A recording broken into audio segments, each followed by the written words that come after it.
لا حول ولا قوة إلا بالله العلي العظيم.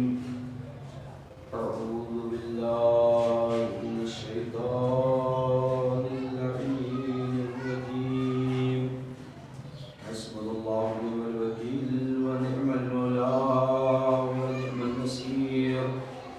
بسم الله الرحمن الرحيم. الحمد لله رب العالمين. الصلاة والسلام على أشرف الأنبياء والمرسلين وخاتم النبيين سيدنا ومولانا بالقاسم محمد. اللهم صل على محمد وآل محمد وعلى أهل بيته الطيبين الطاهرين المعصومين المظلومين ولعنة الله على أعدائهم أجمعين من يومنا هذا إلى قيام يوم الدين. أما بعد فقد قال الله تعالى في القرآن الحكيم وهو أصدق الصادقين وقوله الحق. بسم الله الرحمن الرحيم. يا أيها الذين آمنوا اتقوا الله وكونوا مع الصادقين. اللهم صل على محمد وآل محمد. بزرگان محترم، معزز سامعین کرام، خداوند عالم قرآن مجید میں ارشاد فرما رہا ہے، یا ایھا الذین آمنوا اتقوا اللہ وکونوا مع الصادقین. اے صاحبان ایمان، تقوی الہی اختیار کرو اور صادقین کے ساتھ ہو جاؤ. انسان جب تقوی اختیار کرے گا، اللہ سے ڈرے گا، تو پھر وہ کوئی بھی قدم اٹھانے سے پہلے سوچے گا کہ آیا ہمارے اس قدم کے ذریعے اللہ راضی ہے یا نہیں ہے. صادقین کے ساتھ اگر انسان ہو جائے گا تو حق وفاداری یہ ہے کہ ہم صادقین کے ساتھ ہیں، اور جب صادقین کے ساتھ ہیں تو ہمارا وہی عمل، ہمارا وہی کردار، ہمارا وہی اخلاق، ہماری وہی روش، ہمارا وہی طریقہ ہونا چاہیے جو صادقین کا طریقہ رہا ہے، جو صادقین ہم سے چاہتے ہیں. جیسا کہ مولا کائنات فرماتے ہیں کہ رسول اللہ ہر روز 6 دعائیں کرتے تھے. پروردگار، ہم تجھ سے پناہ چاہتے ہیں شرک سے پناہ چاہتے ہیں. شرک ایسا گناہ ہے کہ جس گناہ کی وجہ سے انسان کی معافی نہیں ہے، انسان کی بخشش نہیں ہے. اور شرک انسان کبھی فی اللہ کرتا ہے، اللہ کے بارے میں شرک کرتا ہے، اللہ کے ساتھ کسی اور کو اللہ مان لینا. اور شرک کبھی انسان فی العبادہ کرتا ہے، عبادت میں شرک کرتا ہے. مثلا جیسا کہ میں عرض کر چکا ہوں اس سے پہلے کہ بچے کی انسان تربیت کرتا ہے، اپنی اولاد کی انسان تربیت کرتا ہے، لیکن اس تربیت میں شرک کرتا ہے. کیا شرک کرتا ہے؟ شرک یہ کرتا ہے کہ اللہ نے کہا ہے کہ یہ مال اور یہ اولاد تمہارے لیے امتحان ہے، تم اس میں امتحان دو، اور اس کے بعد اس امتحان کے نتیجے میں اجر میرے پاس ہے. اللہ کہہ رہا ہے میں اس کا اجر دوں گا. جو مال ہے اس مال کو راہ خدا میں خرچ کرو. یہ اولاد ہے، اس اولاد کی اپنے مال کے ذریعے بہترین تربیت کرو. اللہ نے یہ کہا. اس کے بعد اللہ نے کہا اس کا اجر میں دوں گا. لیکن اس کے خلاف ہم چلتے ہیں. اجر کس سے مانگتے ہیں؟ بڑا ہوگا بیٹا، ہم اس لیے پرورش کر رہے ہیں، ہم اس لیے پڑھا رہے ہیں، ہم اس لیے دکھا رہے ہیں کہ بڑا ہوگا، ہمارے بڑھاپے کا سہارا ہوگا. کس سے اجر مانگ رہے ہیں؟ ہم اولاد سے اجر مانگ رہے ہیں. اور جبکہ اللہ کہہ رہا ہے وَإِنَّهُ أَجْرٌ عَظِيمٌ، اللہ کے پاس بڑا اجر ہے. اب انسان جب اپنے بیٹے کی تربیت میں اجر کا متمنی اپنی اولاد سے ہوتا ہے تو اللہ کے بارے میں اس نے شرک کیا ہے عبادت. اللہ نے کہا تم اپنی اولاد کی تربیت کرو، یہ امتحان ہے. اس نے اولاد کی تربیت کی لیکن اللہ کہہ رہا ہے اجر میں دوں گا، لیکن یہ انسان اجر اپنی اولاد سے مانگتا ہے. یہی آگے خرابی ہو جاتی ہے. جو اولاد میں والدین میں نا اتفاقیاں پیدا ہو جاتی ہیں، یہ خرابی ہوتی ہے۔ سلوات محمد وعلیہ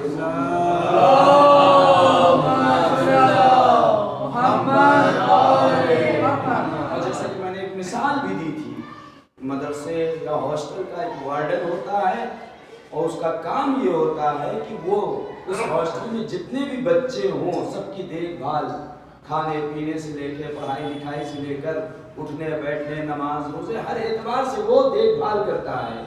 اب اس سے سوال کیا جائے یہ جو تم اتنا خیال کر رہے ہو، اتنی تربیت کر رہے ہو ان بچوں کی، اس کا اجر تمہیں کون دے گا؟ کیا یہ بچے دیں گے؟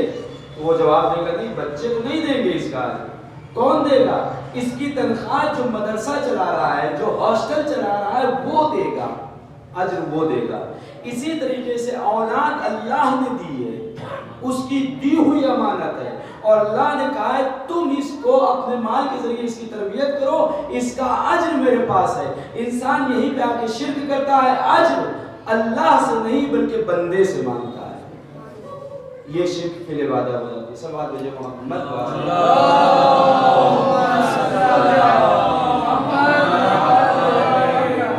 تو رسول روز جو ہے دعا مانگتے تھے پروردگار مجھے شرک سے بچا۔ دوسری دعا حضور فرماتے تھے پروردگار مجھے شک سے بچا۔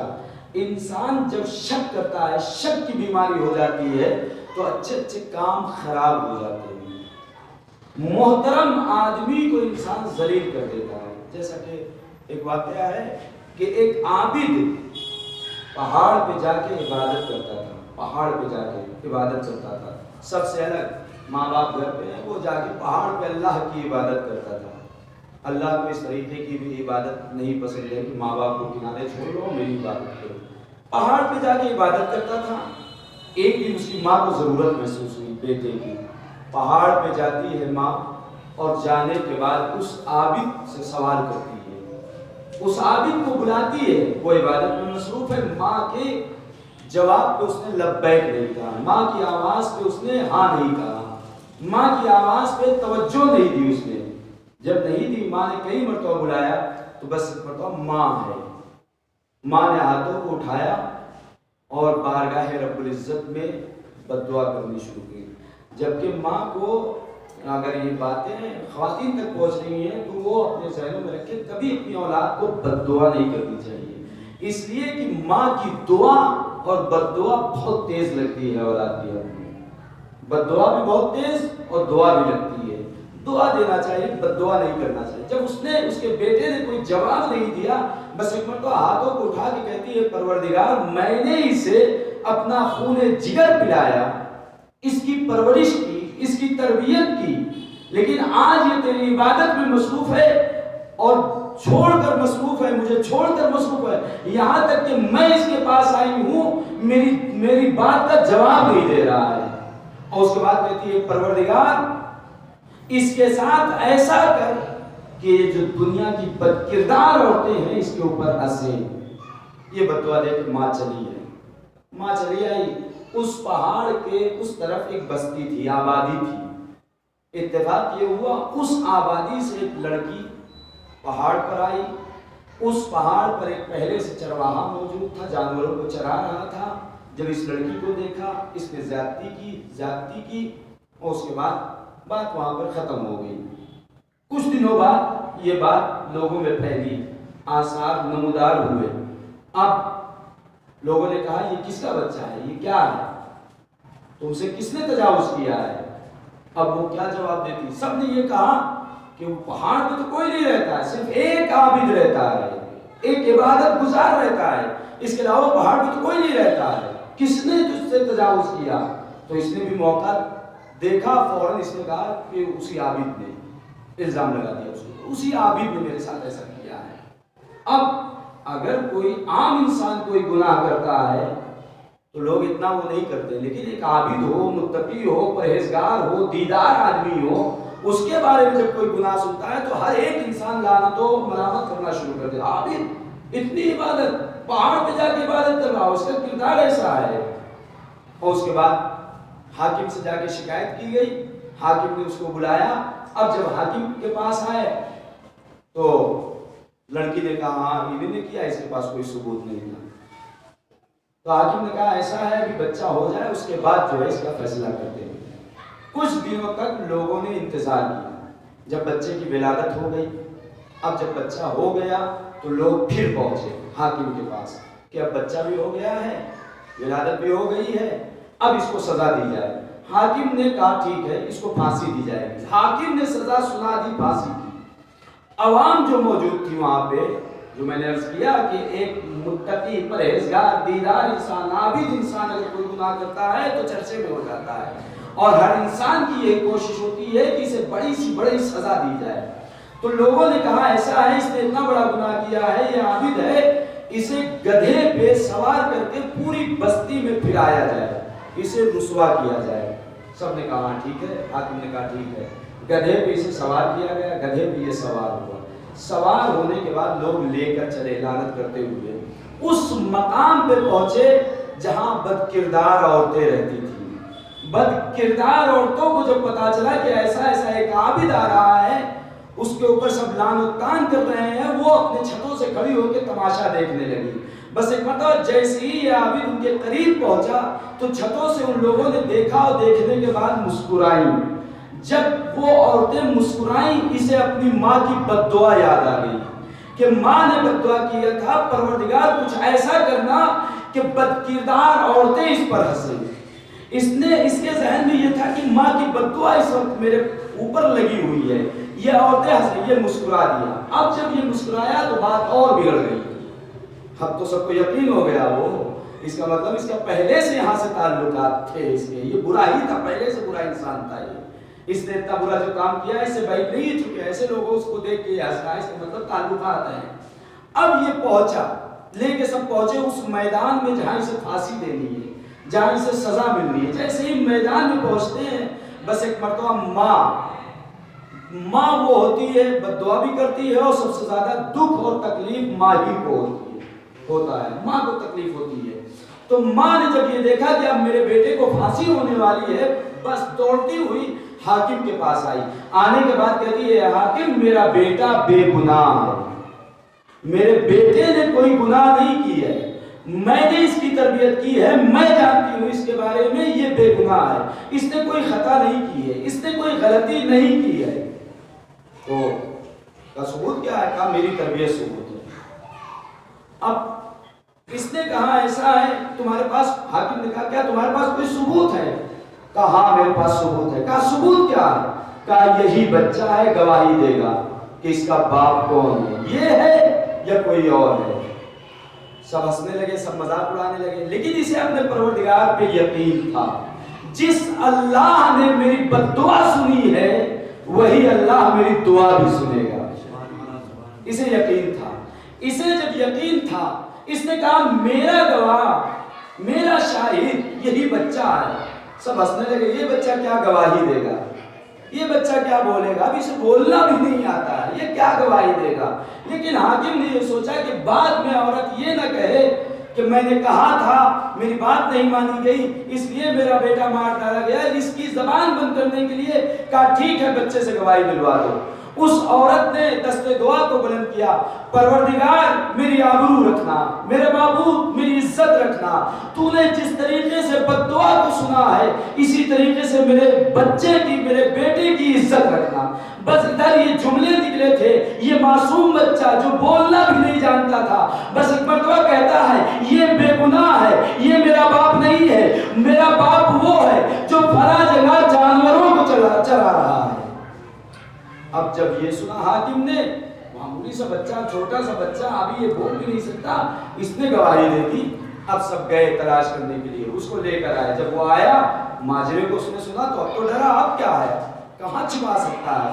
اس نے اقرار جرم کیا کہ ہاں میں نے یہ کیا ہے، میں نے ایسا کیا ہے، یہ بچہ میرا ہے، میں نے زیادتی کی ہے۔ جب یہ سنا سب نے تو اس عابد سے ان لوگوں نے معذرت خواہی کی۔ اسی لیے کہا جاتا ہے کہ کبھی سنی ہوئی باتوں پہ اتنی جلدی اعتبار نہیں کر لینا چاہیے۔ ہمارے معاشرے میں سب سے زیادہ کمی جو ہے یہی ہے کہ سنی باتوں پہ بہت زیادہ اعتبار ہوتا ہے، آنکھوں سے دیکھنے کی، حقیقت تک پہنچنے کی کوشش نہیں کی جاتی ہے۔ تو سنی ہوئی باتوں پہ اعتبار نہیں کرنا چاہیے۔ ان لوگوں نے دیکھا معذرت خواہی کرنے لگے، معاف کر دو مجھے، بخش دو مجھے، میں نے بہت رسوا کیا، بہت ذلیل کیا، ہم لوگ وہاں سے گدھے پہ بٹھا کے لائے، بد کردار عورتیں ہنسی تمہارے اوپر، ہمیں معاف کر دو۔ حاکم پاس میں گیا، جانے کے بعد کہا میری وجہ سے عابد تمہیں بڑی اذیت پہنچی ہے، تمہیں بڑا نقصان پہنچا ہے، تم بڑے رسوا ہوئے ہو، تم بڑے ذلیل ہوئے ہو، مجھے معاف کر دو۔ اور سنو، میں ایک کام کرنا چاہتا ہوں تمہارے لیے، تمہاری اس خلوص کی وجہ سے میں یہ کرنا چاہتا ہوں، یہاں پہ تمہارے لیے ایک عبادت گاہ بنا دوں تاکہ تم زندگی بھر یہاں عبادت کرو، اور عبادت کرو تاکہ تمہیں کوئی یہاں پریشان نہ کرے، کوئی اذیت نہ پہنچائے، کسی طرح کی مشکل نہ ہونے پائے۔ بس ایک مرتبہ یہ عابد حاکم کی طرف دیکھتا ہے، دیکھنے کے بعد کہتا ہے نہیں، اب مجھے یہ عبادت گاہ نہیں چاہیے، میرے لیے عبادت نہیں بناؤ۔ اس نے کہا کیوں؟ کہا اس لیے کہ اب میں اپنے گھر جانا چاہتا ہوں۔ حاکم نے پوچھا گھر کیوں جانا چاہتے ہو؟ کہا مجھے اب سمجھ میں آیا، ماں کے ساتھ عبادت کچھ اور ہوتی ہے، ماں کے بغیر عبادت کچھ اور ہوتی ہے۔ صلوات بھیجے محمد وآلہ محمد۔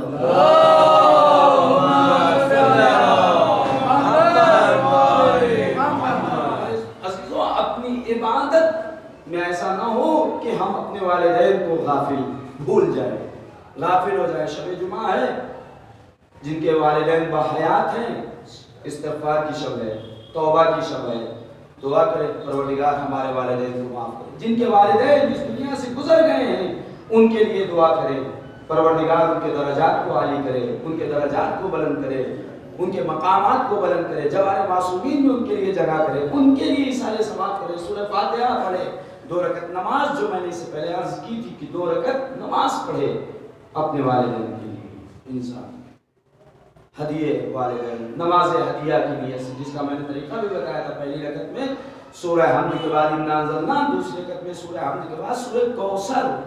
بڑی فضیلت ہے اس نماز کی۔ علامہ مجلسی بحار الانوار بھی اس نماز کے بارے میں لکھتے ہیں، بڑی فضیلت۔ اور جب انسان نماز کو پڑھتا ہے تو 70,000 ملائکہ، ابھی اگر اللہ اکبر نہیں تمام ہوتا ہے، 70,000 ملائکہ اس نماز کو تحفے کی شکل میں لے کر صاحب قبر میں داخل ہوتے ہیں، اور اس کے بعد اس تحفے کو پیش کرتے ہیں۔ وہ پوچھتا ہے مرنے والا، یہ تحفہ کہاں سے آیا؟ تمہارے فلاں عزیز نے بھیجا ہے۔ بس وہ ہاتھوں کو اٹھاتا ہے اور اس کے بعد دعا کرتا ہے مرنے والا، پروردگار اس کی زندگی کو نورانی فرما، اس پر اپنی رحمت نازل فرما۔ آپ دیکھیں یہ دعا کرنے والا کون ہے؟ دعا دینے والا مرا ہوا انسان، مردہ انسان، اس کی روح دعا دے رہی ہے۔ آمین کہنے والے کون ہیں؟ 70,000 ملائکہ، بے گناہ ملائکہ۔ انسان کی زندگی سنور جائے اگر انسان اس چیز کو سوچ لے۔ صلوات بھیجے محمد وآلہ محمد۔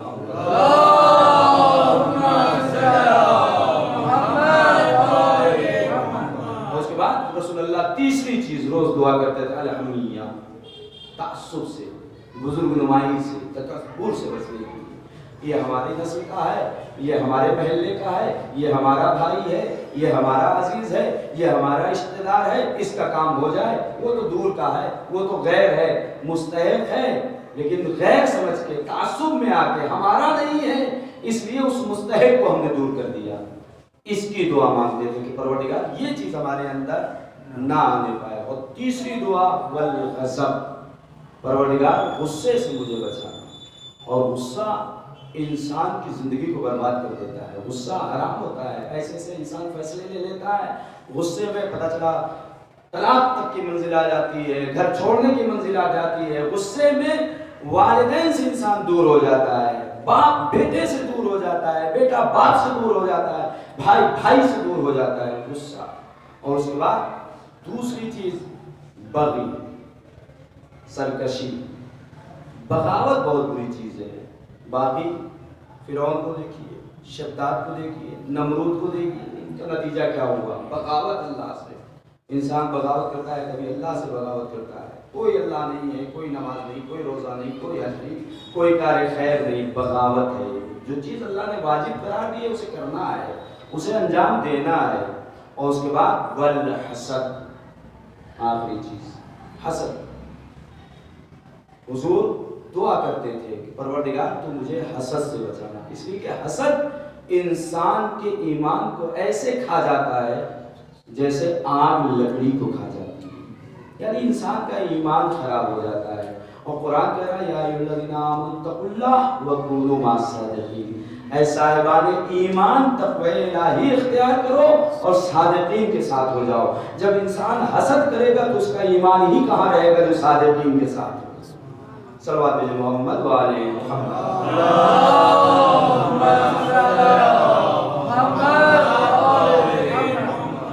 اور انسان اگر واقعاً صادقین کے ساتھ ہو جائے تو ایسی سی کرامات صادقین کی طرف سے ملتی ہے کہ انسان انگشت بدندہ رہ جاتا ہے، حیران و پریشان رہ جاتا ہے، سوچنے پر مجبور ہو جاتا ہے واقعاً یہی کریم ہے، یہ کرم والے ہیں، یہ گھرانہ سخی ہے، یہ سخاوت والے ہیں۔ آپ دیکھیں وہ بابا ایک عورت ہے جس کو زندگی ملی ہے مولا کائنات سے لے کے 8ویں امام تک، امام رضا علیہ السلام تک زندگی ملی ہے، متمسک ہے دریا طیبہ سے، پہلی مرتبہ کوفے آئی ہے اور آنے کے بعد مولا کائنات کے گھر پہ جاتی ہے اور جانے کے بعد مولا کے بارے میں سوال کرتی ہے وہ بابا۔ اہل خانہ نے، اہل بیت نے جواب دیا کہ بابا اس وقت بازار میں ہے، تو یہ مولا سے ملنے کے لیے بازار چلی جاتی ہے۔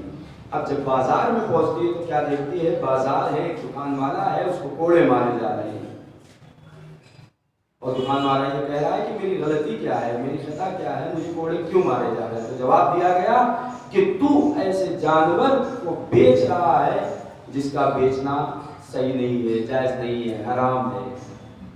پھر اس کے بعد وہ کیا بیچ رہا تھا؟ مچھلی بیچ رہا تھا۔ کون سی مچھلی؟ جس پہ چھلکا نہیں ہوتا ہے، بغیر چھلکے والی مچھلی، اس کو بیچ رہا تھا۔ تو اس کی وجہ سے چونکہ اسلامی حکومت ہے، اسلامی ملک ہے، اسلامی لوگ ہیں، وہاں پہ یہ خرید و فروخت جائز نہیں، منع کیا گیا، اس پہ کوڑے مارے گئے، دکان بند کرائی۔ اس وقت فرات ابن حنف وہاں پہ موجود تھے، مولا کے صحابی، سوال کر لیا مولا یہ مچھلی کا قضیہ کیا ہے، اس کا قصہ کیا ہے؟ کہا یہ بنی اسرائیل کی ایک قوم تھی جس کے اوپر اللہ نے عذاب نازل کیا، عذاب نازل کرنے کے بعد اسے مسخ کر دیا اور مچھلی کی صورت عطا کی، اس مچھلی کی صورت عطا کی۔ بندر ہے، مسخ شدہ جانور ہے، چھپکلی جو چھتوں پہ رہتی ادھر ادھر، یہ سب مسخ شدہ جانور ہیں، عذاب نازل ہوا ہے۔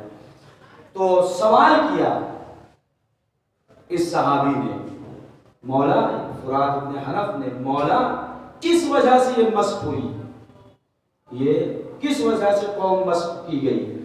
کہا یہ قوم اپنی داڑھیوں کو مڑاتی تھی، اس وجہ سے اللہ کا عذاب نازل ہوا۔ آج بھی عذاب نازل ہو جاتا اگر رحمت للعالمین کی امت نہ ہوتی۔ یہ جائے شکر ہے کہ ہمیں اس امت میں اللہ نے پیدا کیا جو رحمت للعالمین کی امت ہے، رحمت کے ہوتے ہوئے عذاب نہیں آتا ہے، ورنہ گناہ تو اس سے بڑے بڑے کر رہے ہیں۔ شکر ادا کرنا چاہیے کہ ہمیں ایسے رہنما ملے، ایسی امت میں ہمیں پیدا کیا گیا کہ ہمارے عیبوں کو اللہ نے چھپا رکھا ہے۔ صلوات بھیجے محمد والے۔